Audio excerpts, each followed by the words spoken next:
How's it going, YouTube? Coming at you today with another video, and today, guys, what the brand new is how to deck build with Tearalament. And so this is another deck that we're going to be seeing coming out of the Power of the Elements set alongside Splite, and they're both going to be very insane decks that are really going to rule the format as far as we can see.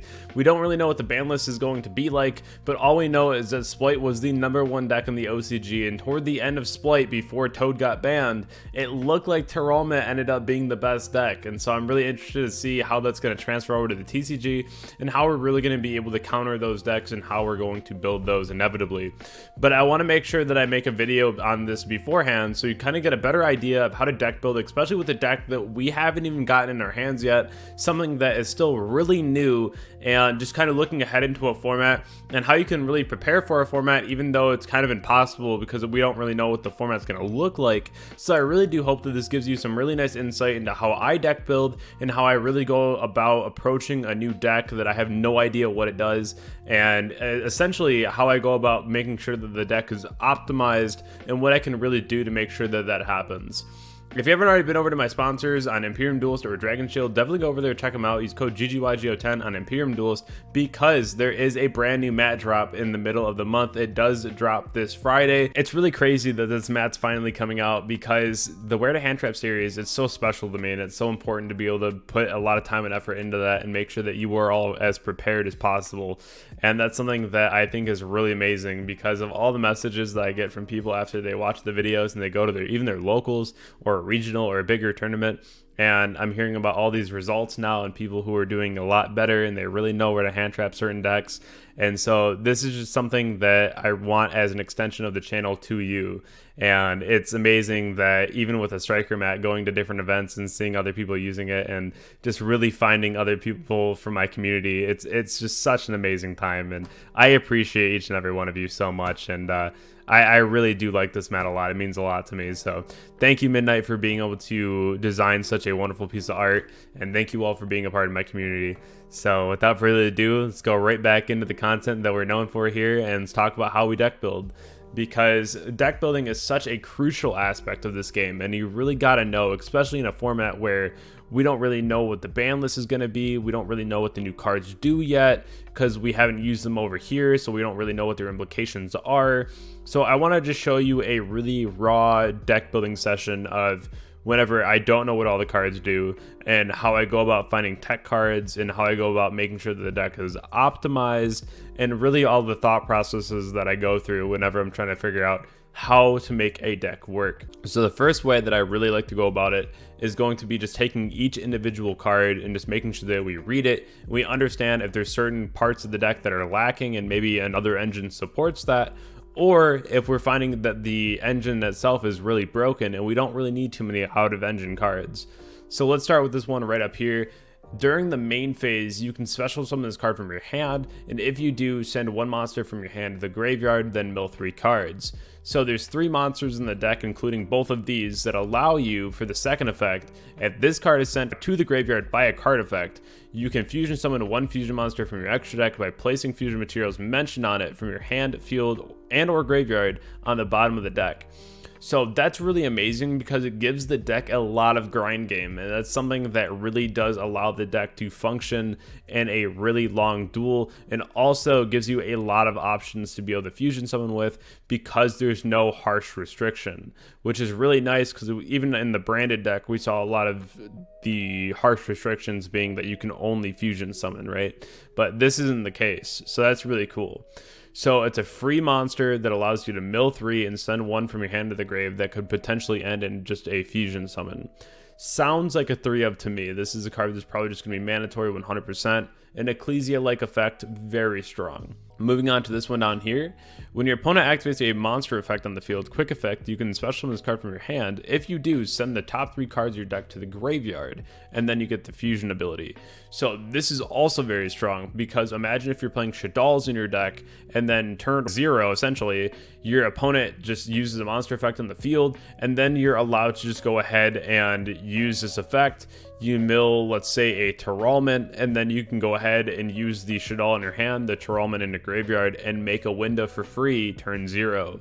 So that's something that we've never been able to do before. This card definitely seems like a 3-of to me. It's something that I've definitely seen be ran at like 2 or 1, but I think this is going to be a 3-of at the end of the day, because if you are put going second, it's just another card that really does allow you to be able to play on your opponent's turn, and we love cards that say that, right?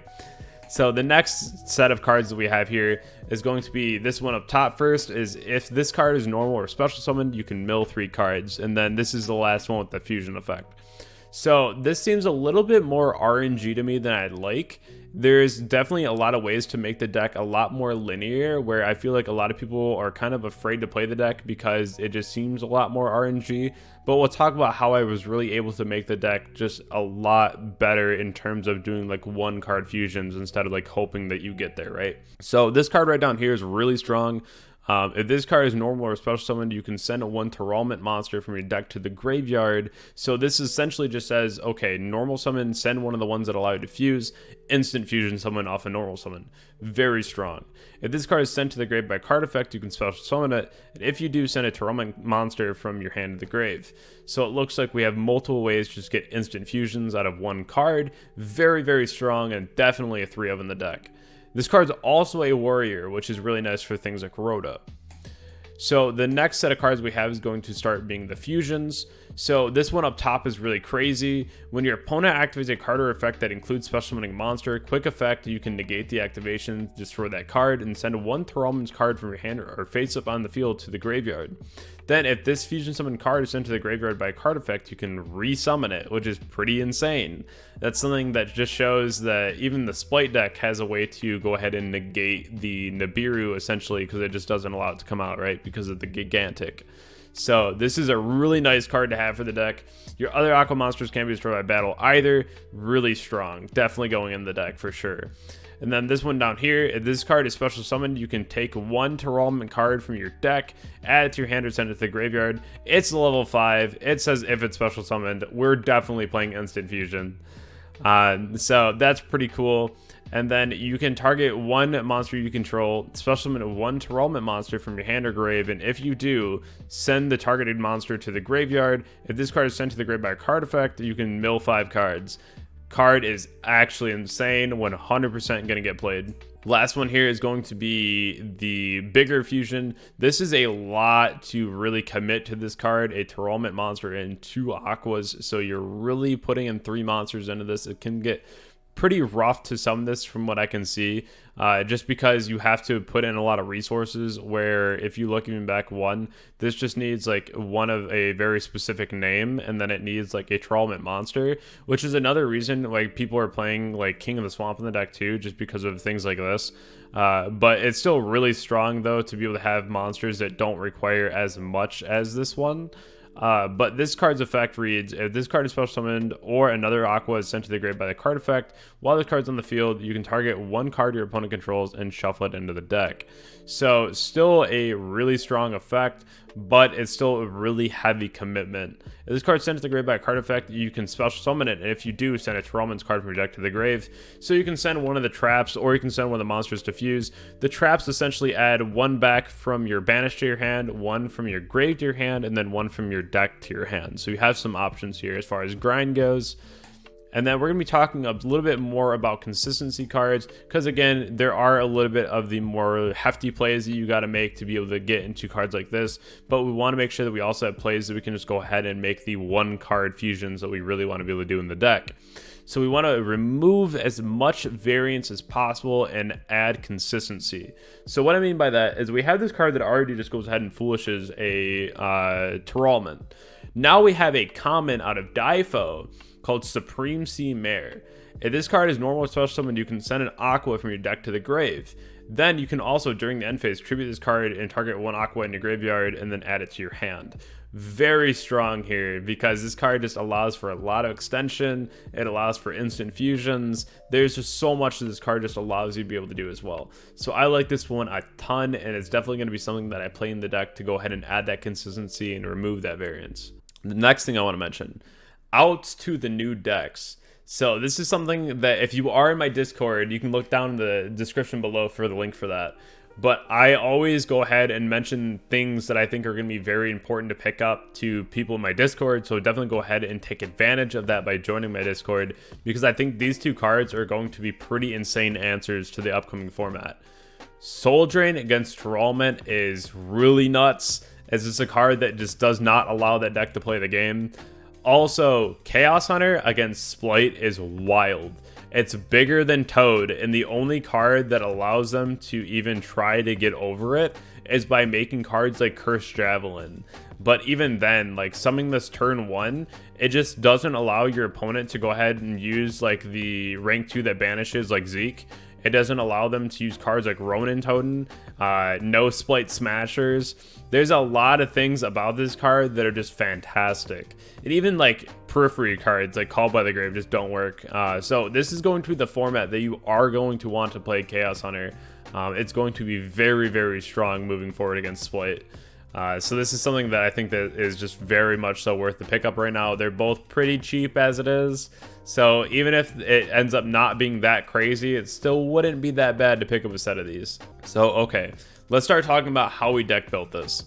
So start with the main engine, all right? That's going to be the best way to go about it. Typically, I like to just do 3 of each copy just to start, just to see where it goes, and to see what kind of monster ratios I want to play in the deck. So as you start adding, you start realizing what kind of cards can come out just by kind of realizing what the main objective of the deck is, right? So the next thing here is going to be add consistency. So I found the Supreme Sea Mare, and then this card seems really good, but now I'm looking at the deck and I'm like, outside of hand traps and whatnot, this is already looking like maybe it's too many monsters. So I want to go ahead and make sure this deck is still consistent and I'm not seeing too many bricked hands with too many normal summons, right? So I went ahead here and just cut the one that just said normal or special summon mill 3, because at that point I was like, yes, it's nice to at least play one of it, even just for like the fusion name, but like you're already doing so many 1-card fusions that I don't really think that you need it, especially the ability to just go ahead and get to your 2 that just dump immediately. And having cards like Droplet in the deck going second is insane, because the deck just wants to go first, but if you get put in a situation where you have to go second, you can go normal summon Mare or normal summon the other Tearalament that allows you to do the same thing as Mare, and then if you get negated, you can go ahead and chain Droplet and then negate the monster that was negating you. And since the monster is now in your graveyard and you just sent the Tearalament, you can recycle both of them anyways, and then you can go ahead and make a new fusion. So Droplet in this deck alone is going to be wild. I'm very excited for that. That card's so good, especially in this format. But you want to focus on the goal of the deck, and what is your goal of the deck? And for me, it's trying to make the deck a bit more linear. So the next thing that I want to focus on is going to be, are there any rotas for the deck? So we have the field spell, easy rota for the deck. We have the terraforming. We still have the rota itself. We have the foolish, and then we have call by just for consistency, making sure that we don't get stopped by something unnecessary.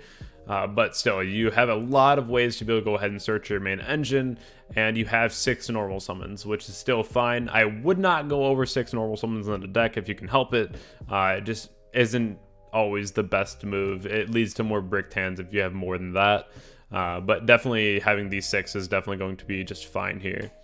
Hand traps will vary whenever we get into this format, because we don't exactly know what the format's going to look like yet, but I do think that Ash Veiler Imperm, at least now, still seem correct.